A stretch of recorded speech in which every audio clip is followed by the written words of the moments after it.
প্রার্থী নিয়ে বৈঠকে কেন্দ্রীয় স্বরাষ্ট্রমন্ত্রী অমিত শাহ। দিল্লিতে বিজেপির কোর কমিটির বৈঠক। বাংলা সহ অন্য রাজ্যের তালিকা নিয়ে আলোচনায় জট কাটাতে সুকান্ত শুভেন্দুর সঙ্গে কথা কেন্দ্রীয় স্বরাষ্ট্রমন্ত্রী অমিত শাহের। ভেঙ্কটেশ্বর লাইনে রয়েছে, ভেঙ্কটেশ্বরের সঙ্গে কথা বলবো। ভেঙ্কটেশ্বর, দুটো বিষয় বৈঠকে, বাংলার জট কি কাটলো প্রার্থী তালিকা নিয়ে, তাহলে বাকি প্রার্থী তালিকা প্রকাশ কবে হবে?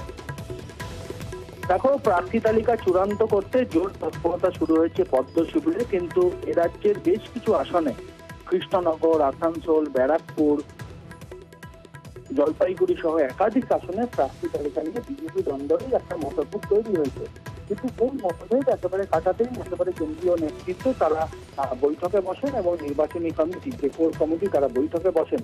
এবং বিজেপি সূত্রে আমরা যেটা জানতে পারছি, কেন্দ্রীয় স্বরাষ্ট্রমন্ত্রী অমিত শাহ এ রাজ্যের বিজেপির সভাপতি সুকান্ত মজুমদার এবং বিরোধী দলনেতা শুভেন্দু অধিকারীর সঙ্গে বাংলার প্রার্থী তালিকা চূড়ান্ত করতে আলাদা করে বৈঠক করেন এবং সেখানে বেশ কিছু যে জট রয়েছে সেই জট কাটাতেই বৈঠক করেন অমিত শাহ, সুকান্ত মজুমদার এবং শুভেন্দু অধিকারীর সঙ্গে।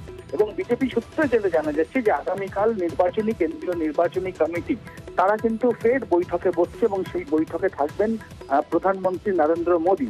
এবং আগামীকাল একেবারে শুধু বাংলা নয়, রাজ্যের বিভিন্ন রাজ্যে যে সমস্ত প্রার্থী তালিকা এখনো চূড়ান্ত হয়নি, এ রাজ্যে তুমি জানো যে 23 শাসনে এখনো পর্যন্ত প্রার্থী চূড়ান্ত করা যায়নি।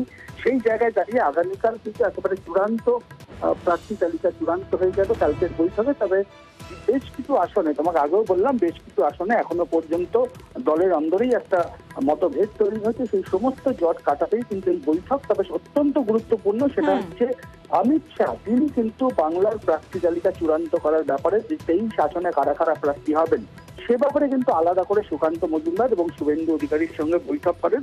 যদিও বিজেপির একটা সূত্র দাবি করছে যে জট অনেকটাই কেটে গিয়েছে। আগামীকালের যে চূড়ান্ত ফাইনাল যে বৈঠক রয়েছে সেই বৈঠকে বাংলার 23 আসনের যারা প্রার্থী তালিকা সেই প্রার্থী তালিকা চূড়ান্ত হয়ে যাবে এবং আগামীকাল সন্ধ্যে কিংবা বুধবার দিন এ রাজ্যের 23 আসনে কারা প্রার্থী হবেন তার চূড়ান্ত তালিকা কিন্তু প্রকাশ করা হবে, এমনটাই বিজেপি সূত্রে জানতে পারছি। বেশ ভেঙ্কটেশ্বর।